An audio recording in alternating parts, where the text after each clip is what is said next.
this is one of the thrifty meals we were going to make with the chicken that we bought.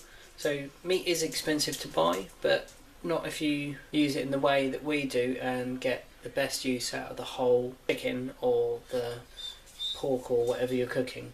Try and use every bit of it, a bit like the sort of Native American Indians, I think they is the political correct term. Used to use buffalo. They don't sell buffalo at Lidl.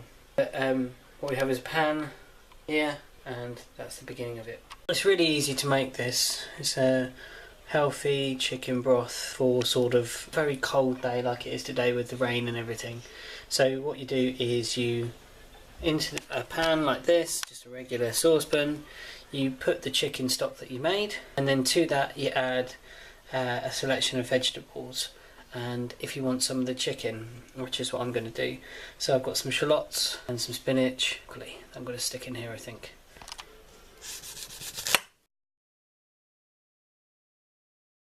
Oh yeah, I just thought I'd mention also that it doesn't have to be a chicken that you do this dish with.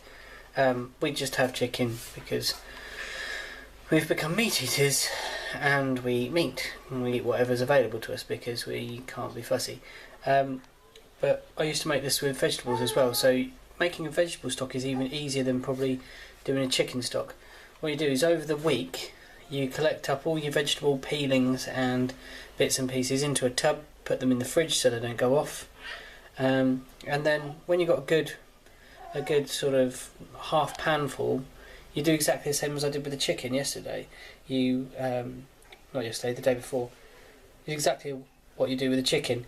You grab it all, put it in a pan, cover with water, add some salt, pepper, and a few herbs and spices and stuff, and just simmer it and simmer it and simmer it, and you get all the goodness and taste out of the skins of the onions and carrot tops and parsnips and whatever. And it is a bit more varied actually when you do it as a vegetarian or vegan option, because you get the taste of the vegetables that you've been eating the week, and they all add to the stock and kind of create different blends depending on the proportion of whatever you've been eating. The basic stock is very the same. It's leftover bits boiled down for ages and tastes good.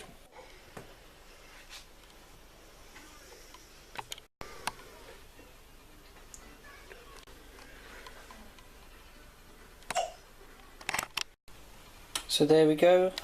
So stock added to a pan with a load of water, and I've stuck a couple of garlic cloves in here too, just to simmer them in and give some more taste, and a little bit of the stock / jelly saved for the boys' dinner. So now all we've got to do is wait for this to boil up, and then it's food. Well, it's time to add this, and then it's food. So my broth's just coming to a boil, so I'm going to add my other ingredients. Handful of shallots, sliced crossways, make little rings. The sugar snap peas, and finally the broccoli. Doesn't that look good? You notice I didn't add the spinach. It's because all these things take a lot longer to cook than the spinach does. So the spinach will go in very, very last minute just to wilt it, because it doesn't need any time cooking spinach. It will just disintegrate if you put it in too early. There we go. Just coming up to the boil. Gonna add this chicken, and then the spinach. You want to add a big handful of spinach. Just plonk that in the top like so. Maybe a little bit more. I just wanted to show you how nice and thick the broth looks. Look at that. Doesn't it look good?